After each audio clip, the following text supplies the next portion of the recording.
Vou passar agora a palavra para o nosso colega Rodrigo Faustino sobre Jesus e seus milagres. Qual a sua visão, Rodrigo, sobre o Jesus messiânico, sobre o Jesus que ressuscitou, sobre o Jesus que multiplicou os pães, sobre o Jesus que transformou água em vinho, sobre o Jesus que ressuscitou Lázaro?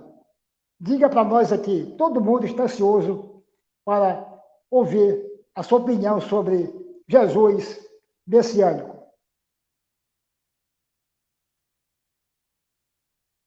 É complicado. Eu vou pegar o gancho com que o professor Ricardo falou sobre a autenticidade daquilo que está escrito.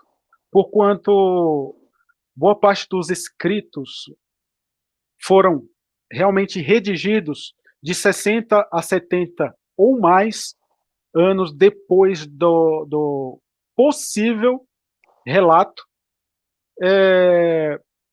O que podemos extrair dessa verdade? Dando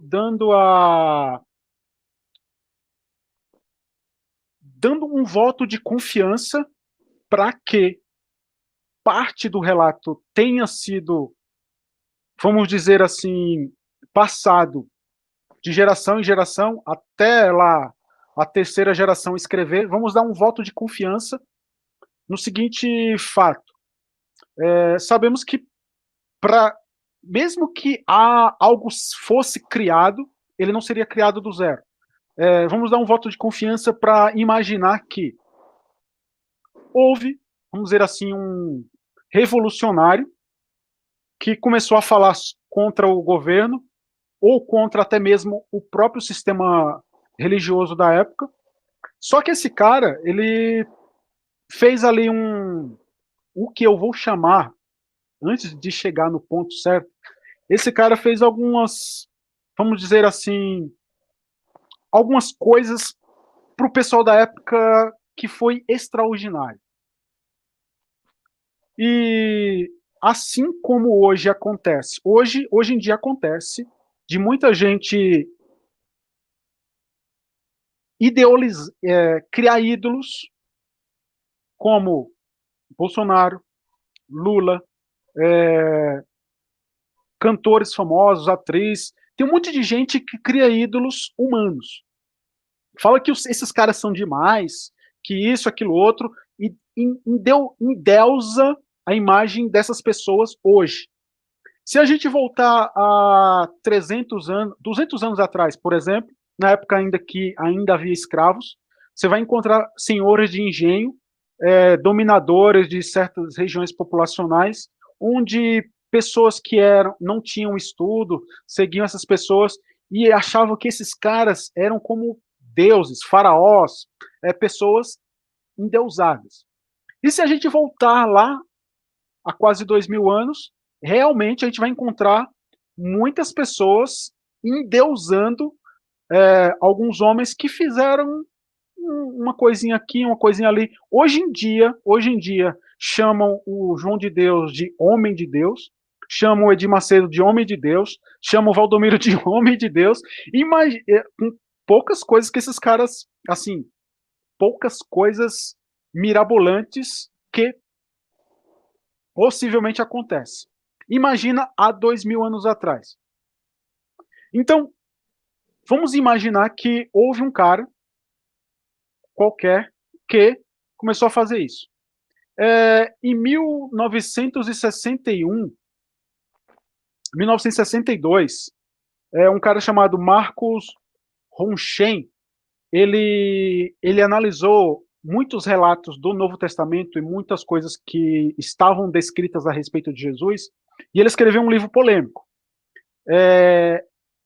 O contexto dessa época, em 1962, Jânio Quadros havia acabado de proibir apresentações de hipnose na rua não, em palcos, em TVs, em rádio, porque havia apresentações ali em 1960, muitas apresentações de hipnose de palco. E muitas das apresentações parecia situações bizarras. Então, esse presidente, Jânio Quadros, resolveu criar um decreto que proibiu as apresentações no palco, em teatro, no geral, em público. Só que em 92, 91, o Collor de Mello, ele revogou esse decreto. Mas onde eu quero chegar? O cara que eu falei, ele escreveu o livro Cristo, o Hipnotizador, baseado em tudo que ele viu e na análise do Novo Testamento, tudo que está descrito a respeito da ideia do Jesus que está ali. E eu, como hipnólogo e praticante da hipnose há muitos anos, eu tenho percebido que realmente muitas coisas que você consegue, que as pessoas conseguem sentir, ver, cheirar, tocar, dá para modular a mente para que as pessoas tenham, de fato, aquelas mesmas reações, aquelas mesmas sensações de pequenas curas que aconteciam ali no Novo Testamento. Aí, o termo mais abrangente, milagre, precisa se separar curas de milagres. Porque quando eu fiz um curso de parapsicologia no Instituto do Padre Quevedo, ele morreu, mas ele tem um Instituto de Parapsicologia, que é uma pseudociência. Mas na época que eu estava agnóstico, eu estava ainda caminhando nas pseudociências. E lá ele definia que milagre era algo, fenômeno sobrenatural que quebra as leis da natureza, onde a ciência não pode explicar. Aí ele falava assim, ele puxava a sardinha para o lado da igreja dele e falava que os verdadeiros milagres estavam na igreja católica. As igrejas protestantes só operam curas, mas essas curas são explicadas pela ciência. Mas os grandes milagres da igreja católica, a ciência não podia explicar, e blá, blá, blá, e blá, blá, blá. Inclusive, um dos milagres lá que ele falou que a ciência não consegue explicar era houve uma aparição lá no México de uma imagem num tecido que ela ficou gravado na íris dela, as pessoas da época, e segundo eles, os estudos identificou que a tinta do tecido não era tinta humana, algo do tipo. Mas eles puxam muito para o lado deles e falam que um milagre é aquilo que a ciência não pode explicar. Porém, alguns, principalmente entre os protestantes, falam que Deus é o mesmo ontem, hoje e será o mesmo eternamente. Aquele que operava milagres no passado, no presente e no futuro. Aí para algumas pessoas, eu costumo ser sarcástico no seguinte: Deus, caso ele existisse, parece que acabou as baterias, né? Porque ele criou o universo assim. Aí depois ele precisou da ajuda humana para proteger uns animais de um dilúvio. Aí depois, passando mais um pouquinho para frente, ele precisou ainda de pessoas para fazer intervenções. Aí depois foi acabando a bateria, acabando a bateria, acabando a bateria. Aí acabou a bateria de vez, ele não consegue mais fazer mais nada. Mas voltando ao tópico do Novo Testamento. Muitas coisas que o suposto Jesus fazia, dá para explicar, hoje em dia, pelo seguinte: vamos imaginar algumas questões lá de pessoas que estavam, por exemplo, teve uma mulher que estava encurvada durante 40 anos, a Bíblia fala que ela estava durante 40 anos encurvada, e um homem também com a mão encurvada. E certa vez ele só falou para o homem: olha, estica o braço. O homem esticou o braço, e a mulher ela foi e ergueu. Como eu fui de uma igreja pentecostal, no começo da minha conversão evangélica, eu fiquei 3 anos na Deus e Amor para depois ir para as Assembleias de Deus. E em uma viagem lá em Campina Grande, na Paraíba, eu ia muito a círculo de orações. Círculo de oração é um pequeno culto durante a manhã e a tarde. Os horários padrões é 7 da noite em diante. Mas tem os círculos de oração que são são mini cultos mesmo, são de manhã ou à tarde. E eu ia muito nesses cultos. estava desempregado, coisa de crente é ficar indo na igreja. E certa vez, eu havia, porque geralmente eu sempre orava, e assim, sabe aquela coisa que alguns canais ateus até fazem desafios. Diz assim, vai lá no hospital e cumpre Mateus 10:18. Bom, eu era um dos que fazia. Eu ia nos hospitais e tudo mais. Só que algumas vezes, principalmente num ciclo de oração, eu fiz uma oração para uma mulher e geralmente eu falava assim, testa e faz o que você não fazia. E muitas vezes não, sempre que eu orava, as pessoas testavam e verificavam que aquilo que não podia fazer, elas voltavam a fazer. Por exemplo, pessoas que estavam com dores na coluna e alguns movimentos travados, elas não podiam fazer. Como em um ciclo de oração, eu orei por uma mulher que ela não fez na hora, ela me explicou 7 dias depois, que ela estava há 20 anos com aqueles coletes de prender a coluna, porque ela havia sido diagnosticada com bicos de papagaio. E fazia 15 anos que ela não mexia, e depois de uma semana ela falou que começou a se mexer, ela começou a se mover e tudo mais.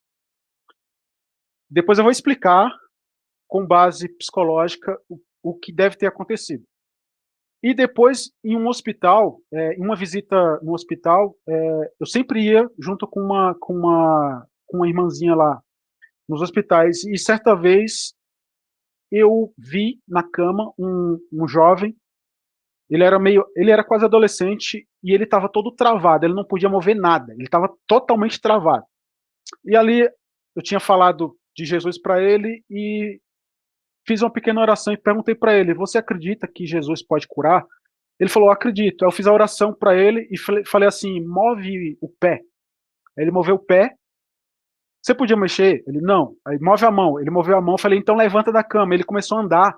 Ele não podia mover os braços, não podia mover nada. Ele começou a andar. Eu vou explicar o que pode ter acontecido, de forma psicológica. Depois, em outro círculo de oração, eu cheguei para um jovem, na verdade, chegou para mim, né? Porque ele me acompanhava em vários cultos, e certa vez ele chegou para mim, irmão, faz quase 6 meses que eu não consigo urinar. Eu tento, mas eu não consigo. Eu falei assim, você acredita que Jesus cura? Eu peguei na mão dele e falei assim, você acredita que Jesus cura? Ele falou, acredito. Aí eu falei assim, eu vou soltar a sua mão e você vai poder urinar, beleza? Ele falou sim. Aí eu soltei a mão dele, falei, vai lá no banheiro. Ele foi, voltou e falou, conseguiu fazer. Vamos tentar explicar de forma racional. Existem fenômenos psicológicos. Primeiro, os fenômenos psicológicos. Depois eu vou entrar numa situação polêmica. Existem doenças psicossomáticas que algumas pessoas, não são todas as pessoas que estão suscetíveis a isso, mas boa parte das pessoas, quando elas estão em situação de muito estresse emocional, ou ela teve um trauma emocional e ela segurou aquela situação, ela manteve aquilo com ela e não passou por um processo de terapia psicológica ou psiquiátrica, aquilo começa a ter efeitos no seu corpo físico. Visivelmente, por exemplo, acontece na maioria das pessoas quando elas estão num processo de estresse no trabalho, que elas começam a sentir dores no pescoço, dores de barriga, dores no braço, quando estão se preparando para ir para o trabalho. E outras pessoas começam a sentir dor nos ossos, na coluna, travamentos de vontade de ir no banheiro. Acontece. Problemas psicossomáticos problemas que nascem na mente e começam a ser reproduzido pelo organismo, pelo seu corpo. E numa situação dessa, hipnótica, Hipnótica como? No contexto religioso, o que acontece de forma para que aconteça fenômenos hipnóticos? Para que aconteça o fenômeno hipnótico, precisa-se de algumas coisas. A expectativa para que algo aconteça, a figura de autoridade, a qual será direcionada às sugestões, e um processo de comandos. No contexto religioso se tem tudo isso e ainda tem mais. Então, eu, como uma pessoa que já tinha ganhado uma certa fama de pregador da cura, as pessoas, em alguns cultos religiosos, eles já me tinham como aquele pregador que curava as pessoas.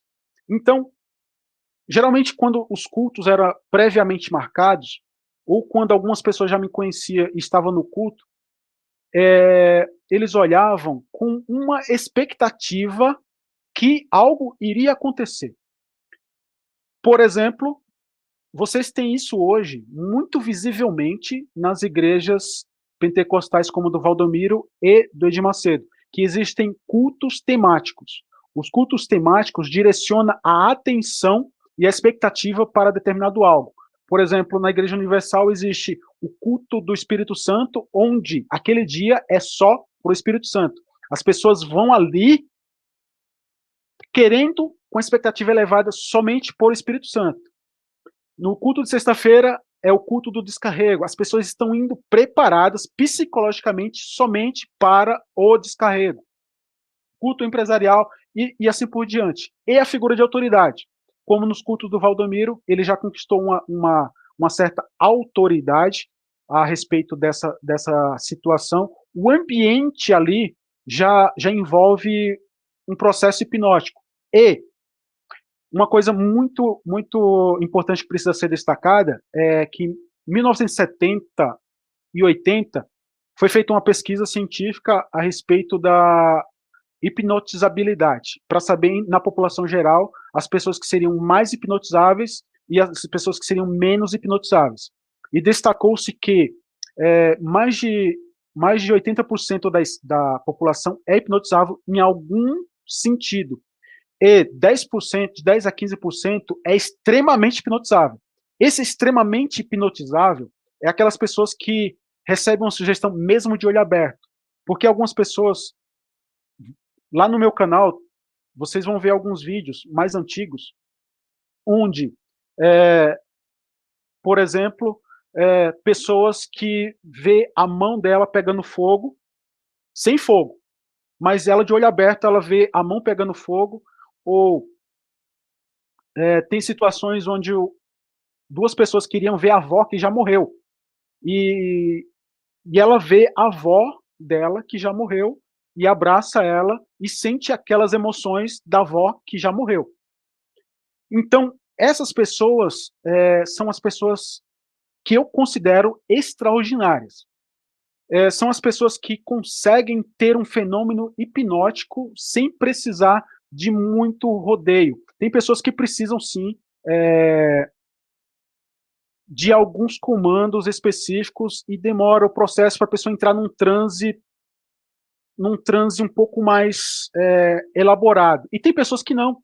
Tem pessoas que elas não precisam entrar num transe específico mais elaborado, que é alteração fisiológica. Tem pessoas que têm alteração fisiológica e tem pessoas que não têm alteração fisiológica. E dessas pessoas extraordinárias, estão essas pessoas que têm algum fenômeno específico dentro de uma igreja. Por exemplo, que você vai encontrar muito naqueles vídeos do Benny Hinn nos Estados Unidos, dele tocar na testa da pessoa, a pessoa cair no chão, e muitas vezes elas voltaram e falam, eu fui no céu, ou eu fui no inferno, ou eu estava com a dor na coluna e a dor sumiu, eu estava com alguma coisa aqui e ela sumiu. Agora a parte polêmica, que é, como no curso que eu tinha feito lá atrás no Instituto do Padre Quevedo, algumas situações que são perigosas, que acontece muito no espiritismo, que é pessoas que chegam com dor de coluna, com outro tipo de dor. A dor é importante as pessoas terem, porque ela é um sintoma que algo de errado está acontecendo no organismo. ela precisa procurar um médico, precisa ser tratada. Só que, em situações de um culto religioso, onde ela acredita que houve uma intervenção divina, ela estava, por exemplo, aquela situação da mulher que estava com um bico de papagaio, que eu orei por ela e a dor sumiu. Vamos imaginar a seguinte situação.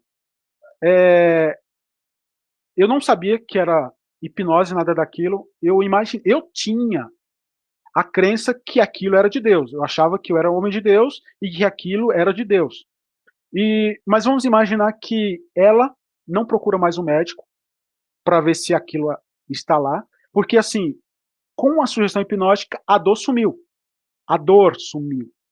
Mas o processo fisiológico de inflamação ainda pode estar lá. E o que pode acontecer? Ela vive sem dor. Ótimo. Para ela, é excelente viver sem dor. Por exemplo, nessa situação hipnótica pode ser usado para pessoas que estão com tratamento de câncer, que passam uma dor horrível. Elas podem continuar o tratamento de câncer sem sentir a dor. Para elas é fenomenal, mas continuando o processo terapêutico médico. Agora, uma situação que a pessoa participa de um culto religioso e retira a dor dela, é complicado que ela vai fazer um exercício em casa que vai exercitar ali a coluna dela. E talvez possa piorar o problema que ela estava em tratamento. Ela não tem a dor, mas ela pode ficar aleijada a ponto daquele problema piorar, porque ela não estava com dor, mas ela vai fazer exercícios que exercem uma força dela. Isso pode ser extremamente prejudicial. E não só isso, por exemplo, ela pode ser refém, como muitas pessoas foram refém do João de Deus, das pseudo-curas espirituais, dele falar, não, eu sou um canal divino, e vem aqui e eu te colocar num processo e você começar a dar as suas, vamos dizer assim, as suas finanças, você começar a ser abusado de forma psicológica ou de forma financeira, porque você reconhece em mim uma figura divina, de outro mundo, assim como foi com aquele pastor americano lá, que ele era tido como uma pessoa divina e fez com que várias pessoas se suicidassem. E não só isso, tem vários casos no Brasil onde pessoas que é uma figura de autoridade, mas usando de, vamos dizer assim, de mecanismos psicológicos, fazem a pessoa ter ali uma boa sensação, retira uma dor da pessoa, faz a pessoa sentir bem, e essa pessoa vai ter essa pessoa como uma divindade. Só para finalizar, então é uma questão, não entrando no mérito se Jesus existiu ou não, não entrando no mérito se aquilo que se a pessoa existiu. Não, nós precisamos entender que todos os fenômenos que ali estão descritos, elas podem ser explicadas de forma racional, de forma científica, podem ser explicados e podem ser reproduzidos. Agora, se alguém falar assim, não, vamos imaginar a seguinte situação, como eu falei de forma sarcástica, que parece que o poder de Deus descarregou. Vamos imaginar que alguém consiga fazer um membro, vamos lá, acabou de cortar um membro aqui. Vamos orar em nome de Brahma, o membro não nasce. Vamos orar em nome de Zeus, o membro não nasce. Vamos orar em nome de Jesus, o membro, blá. Aí sim seria uma grande evidência para dizer, não, realmente esse cara existe. Agora, coisas que a ciência consegue explicar, porque talvez a ciência não explicaria um membro nascendo do zero, né? Talvez não. Mas o que a maioria dos crentes levantam em discussão para defender milagres são coisas que a ciência explica, coisas que, vamos dizer assim, a psicologia explica, coisas banais, beleza? Então, eu agradeço aí a oportunidade e volto aí pro Mago do Realismo.